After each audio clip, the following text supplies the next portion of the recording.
Bonjour, c'est Jules Lavie pour Code Source, le podcast d'actualité du Parisien.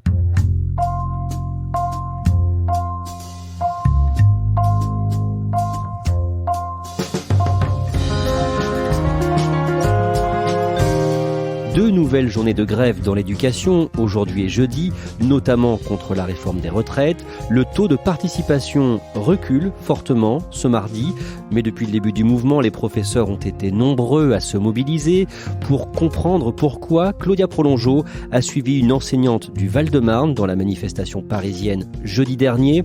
Et après son reportage, on fera le point avec la spécialiste éducation du Parisien, Christelle Brigodeau. Ce lundi soir, le gouvernement a promis 500 millions d'euros pour augmenter les professeurs en 2021.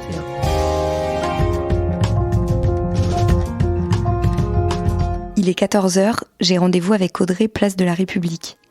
Elle me dit au téléphone qu'elle a une veste de ski bleue, je ne peux pas la louper. Un immense sourire aux lèvres, elle m'accueille en commençant par s'excuser pour son retard. J'habite à Fresnes et j'ai pris le car de la CGT de Villeneuve-Saint-Georges. Mais il est parti, je crois, à 12h45. On a pris un peu de retard parce que la manif commence à 13h et il y a les bouchons. Mais ça, toutes les manifs, je les ai faites et c'est toujours comme ça. Et là, il part à 19h30 ce soir, donc je dois pas le louper. Audrey a 29 ans. Pour militer, elle a choisi la CGT parce que c'est à eux qu'on doit les congés payés, précise-t-elle d'emblée. Depuis 5 ans, elle travaille au lycée Arago de Villeneuve-Saint-Georges, dans le Val-de-Marne, où elle enseigne les lettres et l'histoire aux élèves des classes technologiques. Depuis toute petite, j'ai toujours voulu être prof, c'est une vocation. J'ai fait bac scientifique, prépa littéraire et ensuite j'ai fait 3 années de droit. Ce qui s'est passé, c'est que j'ai découvert l'histoire du droit et je suis tombée amoureuse de cette matière et j'ai voulu être prof d'histoire. J'aime bien le dire, je suis un pur produit de l'Académie de Créteil. Donc j'enseigne dans l'Académie de Créteil, je suis élève de l'Académie de Créteil. J'ai vécu en cité à Gentilly et j'ai suivi ma scolarité dans le public. Mon collège était un collège REP à l'époque. Après j'ai fait la carte scolaire et je suis allée dans un lycée à Cachan et ensuite j'ai fait prépa littéraire. Pourquoi c'est important pour vous de travailler dans le public ? Un cursus scolaire dans le public, c'est déjà la mixité sociale. On prend tout le monde, quelle que soit sa différence, quel que soit son compte en banque et tout ça. Et il faut savoir que j'ai toujours réussi ce que je voulais faire. Donc je pense que le public peut apporter les mêmes chances à tout le monde. Mais après sa classe préparatoire, Audrey, qui avait jusqu'alors un parcours lisse, connaît ses premières difficultés. J'ai passé 2 fois le CAPES que j'ai pas eu et en fait on m'a parlé du KPLP, c'est un autre concours pour être prof de français et d'histoire géo en lycée professionnel. Et je l'ai eu du 2e coup. La carrière d'Audrey est lancée. Elle suit avec assiduité les cours et ses premières expériences d'enseignement ne font que renforcer sa conviction qu'elle a choisi la bonne voie. Pendant mon Master 2, on faisait des stages et j'ai fait un collège à Paris et un lycée à Paris. C'était mon premier cours. La prof m'avait laissé faire le cours sur la Seconde Guerre mondiale, sur la bataille de Stalingrad. Et un truc tout bête, j'avais mis mon gilet à l'envers. Et j'ai une élève qui est venue me voir et qui m'a dit « Madame, votre gilet est à l'envers ». Et donc les élèves étaient vraiment bienveillants avec moi et ils voulaient vraiment répondre aux questions, faire tout ce qui est en leur pouvoir pour que je passe un agréable cours. Ils faisaient attention à vous. Oui, tout à fait. Et ça s'est répété ensuite à chaque fois Après, oui, après il y a des classes un peu plus difficiles que d'autres, il y a des élèves un peu plus perdus que d'autres, mais les élèves sont vraiment sympathiques.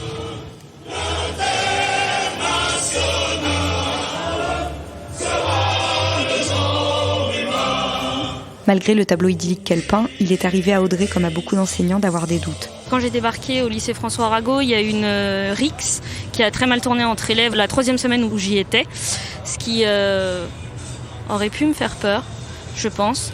Et au final, j'ai trouvé que l'équipe était très soudée. Vraiment, on s'aide entre collègues. C'est ce qui m'a décidé de rester et de continuer dans cette branche-là et de continuer à Arago, sachant qu'il y a certains collègues qui sont là depuis 27-30 ans. Donc c'est une très bonne chose, je pense. Et justement, ils sont aussi présents aujourd'hui. Ce sont vos collègues de Villeneuve-Saint-Georges ? Tout à fait. Là, on va retrouver mes collègues de Villeneuve-Saint-Georges. On est à peu près une trentaine de grévistes sur 70-80 profs à la journée du jeudi.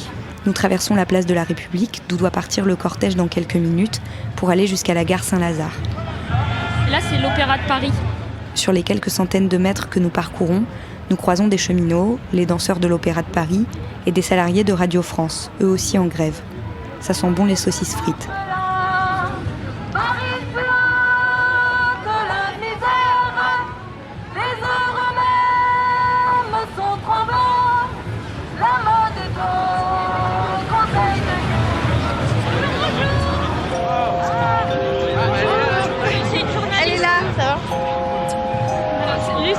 le professeur que je vous disais qu'ils ont 27 ans à Arago. D'accord. Vous êtes les anciens. Là, il y a les anciens, là, Les vieux. Vous vous appelez comment? Amar, Et vous avez quel âge? 52 ans. Et combien d'années de métier? 29 ans. Amar est donc né avant le 1er janvier 1975. Il ne fait pas partie des personnes impactées par la réforme des retraites puisque celle-ci s'appliquera uniquement pour les personnes nées après. Adieu donc pour eux les 43 années de cotisation et bienvenue au système de retraite par points. Cette réforme maintient l'âge légal de la retraite à 62 ans, mais elle incite fortement à travailler plus longtemps. Chez les fonctionnaires en particulier, la retraite est calculée actuellement sur les 6 derniers mois d'activité.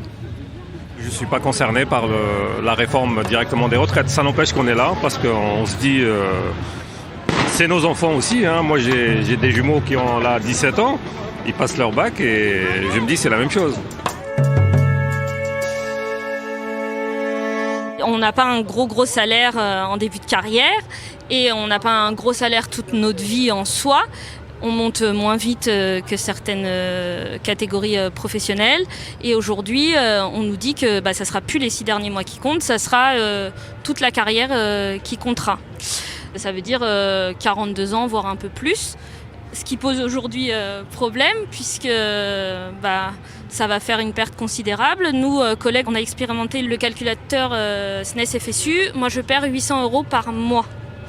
De plus, je suis femme, et ce qui pose encore plus de soucis, puisque les femmes seront les grandes perdantes de cette réforme, puisque dans le public, il faut savoir que c'est 4 trimestres par enfant, et aujourd'hui, ça serait 5% de ma pension qui va diminuer, et je devrais travailler autant qu'un homme, et pire encore, je pourrais donner ces 5% à mon mari.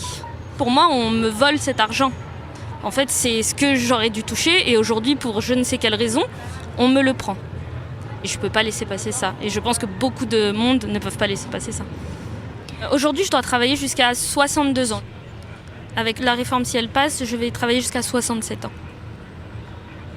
Pour moi, il faut le dire, pour moi. Parce que mes enfants ne compteront plus, parce que les congés maternité, les arrêts maladie ne compteront plus dans cette réforme.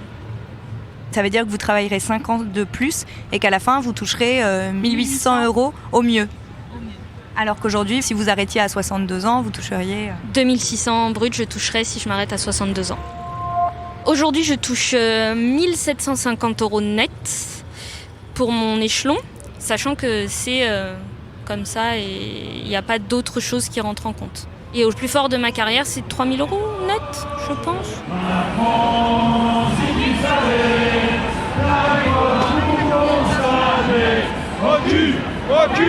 Aucune hésitation. Femmes et profs, la double peine. Les femmes, de toute façon, on est déjà moins bien payées. Quand on est fonctionnaire et quand on est dans l'éducation nationale, on est comme toutes les femmes, on a besoin de s'arrêter, s'occuper de nos enfants. On a besoin, par exemple, moi, j'ai suivi mon mari qui était muté dans le sud. Et donc pendant 5 ans, j'ai pas eu ma mutation de prof. J'ai pas travaillé pendant 5 ans, je me suis occupée de mes enfants. Ça fait un gros trou dans ma carrière. Donc là, actuellement, ma retraite avec l'ancien système, elle est déjà très basse en tant que femme. Très basse à combien? Très basse, c'est-à-dire qu'elle est à peu près à 1 600 €. C'est-à-dire que je suis quand même prof bac plus 5, 1 600 € de retraite, ça fout un peu les boules. Et là, avec le nouveau système de comptage, ça va être encore pire, c'est-à-dire que ça va descendre à 1 000 €. Donc effectivement, j'estime qu'en tant que femme et en tant que prof, c'est la double peine. Et encore, on pourrait en rajouter, parce qu'il y a aussi le fait d'être maman, il y a aussi, il y a plein d'autres choses, quoi. Je suis très en colère parce que je trouve qu'on nous méprise, et nous, les femmes en particulier. Vous êtes née en quelle année, vous? Moi, je suis née en 70. Oui. Alors évidemment, on me dit, oui, non mais c'est bon, t'es née en 70, mais moi je pense à ma fille, par exemple, qui est née en 2004, voilà. Je pense à l'avenir, et puis même, de toute façon, moi je suis déjà pas satisfaite du système actuel pour les femmes. Donc la remise en cause de ce système en plus, là c'est juste catastrophique. C'est déjà un métier qui est très compliqué et qui n'est pas beaucoup reconnu, mais c'est un métier vraiment très intéressant et moi j'adore ça, mais je suis de plus en plus déprimée par les conditions dans lesquelles on nous demande de travailler. Mais vous n'auriez pas aimé faire autre chose? Absolument pas, non. Non, c'est le nerf de la guerre de s'occuper de nos enfants. L'éducation des enfants, c'est primordial. Et je ne comprends pas pourquoi, dans notre pays, depuis 30 ans, on casse le système éducatif qui est la première chose sur laquelle on doit s'appuyer pour que le pays progresse, pour que la jeune génération, c'est elle qui va tout changer. Et si on casse l'éducation, on casse nos enfants avec. Et c'est vraiment une catastrophe.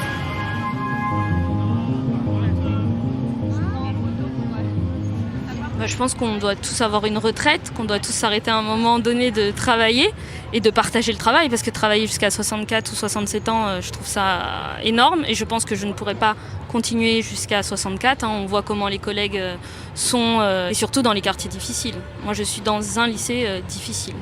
Il faut savoir que nous, on a des élèves qui sont venus d'autres pays, qui sont immigrés, et que l'État français, à 18 ans, les enlève de l'aide sociale à l'enfance. Aujourd'hui, on se bat pour que les élèves aient de l'aide pour manger, pour avoir un pass Navigo. Et moi, j'ai eu un cas où l'assistante sociale de notre établissement a muté. Elle n'était pas remplacée. Il y a beaucoup de personnes qui prennent le relais, mais ils ont leur métier à eux déjà, en plus, et des fonctions en plus. Et je trouve que c'est un manque pour les élèves et pour nous. Au bout d'un moment, comme à chaque fois lorsque je rencontre un enseignant, Audrey en vient à évoquer de difficiles conditions de travail et cite en exemple Christine Renaud, cette directrice d'une école de Pantin qui a mis fin à ses jours dans son établissement en septembre dernier. L'imputabilité est reconnue à l'administration, ce qui est vraiment quelque chose de fort. Le ministère a donné pour la première fois des chiffres. Il y a eu 58 suicides dans l'éducation nationale et il n'y a pas d'études en fait sur nos conditions de travail. Il faut savoir qu'on n'a pas été augmenté, notre point d'indice est gelé depuis je ne sais pas combien de temps. On est presque à la limite du SMIC. Quand j'ai commencé, mon premier salaire c'était 1385 net. Je trouve pour 5 ans d'études, c'est vraiment très très peu.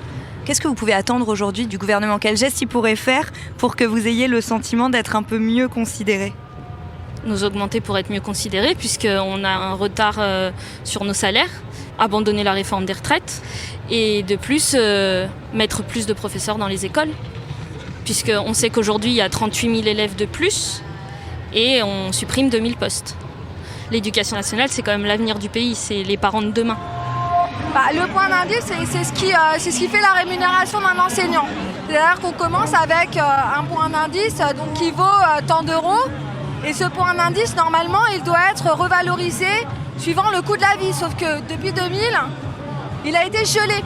Il n'y a pas eu d'augmentation de salaire, puisqu'il n'y a pas eu d'augmentation de la valeur du point d'indice. Ça fait que vous, ça représente, par rapport à l'inflation, une perte de 18% de vos revenus, sur vos revenus. Et donc pour compenser, les enseignants, ils font quoi ? Ils font des heures supplémentaires. Mais c'est autant de travail en plus. Et quand on est dans un établissement difficile, c'est souvent le cas en région parisienne, ça crée aussi de la souffrance au travail. C'est pas une solution et nous on réclame 400 € d'augmentation immédiatement des salaires des enseignants. Ça c'est une revendication de la CGT depuis des années. 6 mois de grève à l'hôtel Ibis Batignolles, soutenez la caisse. Solidarité avec les femmes des champs. Moi, je veux rester toute ma vie dans l'éducation nationale si possible parce que les moments avec les élèves, c'est quand même quelque chose de magnifique. Quand un élève me dit « Mais madame, j'ai compris !» Nous, on est là pour faire des citoyens. On est là pour qu'ils puissent se dire « Ah, je dis non, pourquoi ?» et je dis « Oui, pourquoi ?» Pas « Je suis bêtement ». Je suis fière d'être fonctionnaire, je suis fière d'être enseignante. Aujourd'hui, je pense que l'école publique, c'est vraiment quelque chose... il faut qu'on s'accroche, c'est comme les services publics, les hôpitaux... Et donc, moi, je pense continuer jusqu'à 50 ans. Il y a des classes un peu plus dures que d'autres, mais les élèves, les jeunes, ils n'ont rien demandé, ils sont là et il faut qu'on les aide. Il faut qu'on soit avec eux. La petite étincelle dans les yeux des élèves, c'est ce qu'il y a de magique.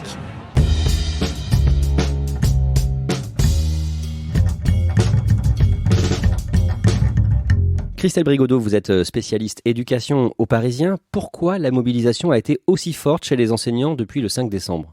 Parce qu'ils ont tout de suite compris ce qu'ils avaient à perdre dans cette réforme. Comme le dit Audrey dans le reportage, les enseignants jusqu'ici bénéficiaient d'une sorte de contrat social dans lequel ils n'étaient pas très bien payés en début de carrière ni en milieu de carrière, mais leur salaire augmentait assez fortement en toute fin de carrière pour leur permettre d'avoir une retraite correcte, disons assez relativement confortable. Avec la retraite à points, tout change et toute la retraite est calculée sur l'ensemble de la carrière. Donc pour les enseignants, ce serait la double peine, c'est-à-dire à la fois un salaire moins élevé que d'autres fonctionnaires, par exemple de catégorie A, auxquels ils sont comparables, et par ailleurs une retraite largement diminuée. Donc, ils ont très vite compris ça et très vite, les enseignants se sont mobilisés. Et en même temps, le gouvernement savait dès le départ qu'il y avait un problème à ce niveau-là. Oui, tout à fait. Ça a été dit dès le départ. Et dès le départ, le ministère de l'Éducation nationale et le gouvernement en général a expliqué qu'il y aurait une revalorisation des enseignants. Le problème, c'est que cette revalorisation... On n'en connaît pas encore vraiment très bien les contours. Hier seulement, donc ce lundi, le ministère de l'Éducation nationale a reçu les syndicats et acté le principe d'une enveloppe de 500 millions d'euros sur le budget 2020, ainsi que le principe d'une loi de programmation pour le budget de l'Éducation nationale pour les années suivantes. Le problème, c'est que les enseignants ont assez peu confiance dans ces annonces parce que ça fait des années qu'ils attendaient des augmentations de salaire. On leur en a promis et pendant longtemps, ils n'ont rien vu venir. Donc, ils se disent pourquoi est-ce qu'on nous mentirait pas cette fois-ci ? Et puis, par ailleurs, il y a encore beaucoup de zones d'ombre qui demeurent sur la manière dont vont être déployées ces revalorisations. Est-ce qu'elles bénéficieront à tous les enseignants ou pas ? Et est-ce qu'il y aura des contreparties ? C'est-à-dire, est-ce qu'on demandera aux enseignants d'en faire plus pour bénéficier d'une augmentation de salaire ou pas ? Et en ce moment, l'autre gros sujet au sein de l'Éducation nationale, c'est le nouveau bac, dont une partie des épreuves vont débuter d'ici quelques jours. En quoi est-ce que c'est un problème dans les lycées ? Alors, le nouveau bac est lié donc à la réforme générale du lycée. Effectivement, des épreuves commencent donc à partir du 20 janvier jusqu'au 5 février. Selon les établissements, les dates sont différentes. Et en fait, ces épreuves de contrôle continu sont contestées par une partie des enseignants depuis longtemps, quasiment depuis 1 an. Ce qui avait valu d'ailleurs déjà des problèmes au niveau du baccalauréat en juin et en juillet dernier. Là, on est dans la suite de ça. Les enseignants, en fait, contestent le fait d'évaluer les élèves comme ça en contrôle continu dans chaque établissement. Ils ont peur que le bac perde de sa valeur, pour résumer, de son caractère national. Et d'autres enseignants sont très très énervés de la manière dont se met en place la réforme, pas forcément sur le fond mais sur la forme, avec une réforme qui se met en place très vite, des outils qui doivent être pris en main à peu près au moment où ils sont mis en place. Voilà, une réforme qui pour certains enseignants va trop vite. Et on constate en fait une sorte de malaise et de malentendu entre d'un côté, le discours de l'administration qui explique que ces épreuves de contrôle continu sont des épreuves un peu comme les autres, comme les bacs blancs dont avaient l'habitude les élèves et les enseignants jusqu'ici, et par ailleurs des enseignants qui se disent « mais ces épreuves qui arrivent, ce sont des épreuves du bac, donc c'est le bac au mois de janvier, on a eu 3 mois pour préparer les élèves à des épreuves dont on ne connaissait pas la teneur jusqu'à il y a quelques jours, personne n'est prêt, et donc ça inquiète tout le monde, y compris d'ailleurs les familles. 2 nouvelles journées d'action ce mardi et ce jeudi. La mobilisation est plutôt, malgré tout, à la baisse actuellement chez les professeurs ? Alors, la mobilisation, peut-être pas en tant que mobilisation, mais la grève, oui. C'est-à-dire que moins d'enseignants sont en grève ce mardi. Ils devraient être moins nombreux aussi ce jeudi qu'au début du mouvement le 5 décembre, où plus de la moitié des écoles et des enseignants en grève, c'était du jamais vu depuis plus de 15 ans. Donc, c'est normal que la mobilisation baisse. La grève fatigue, il y a aussi des questions financières qui entrent en jeu.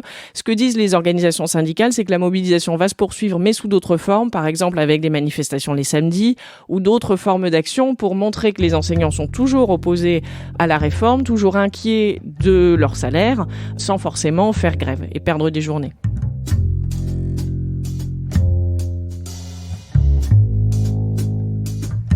Merci à Claudia Prolongeau et Christelle Brigodeau. Production Stéphane Geneste et Clara Garnier-Amouroux.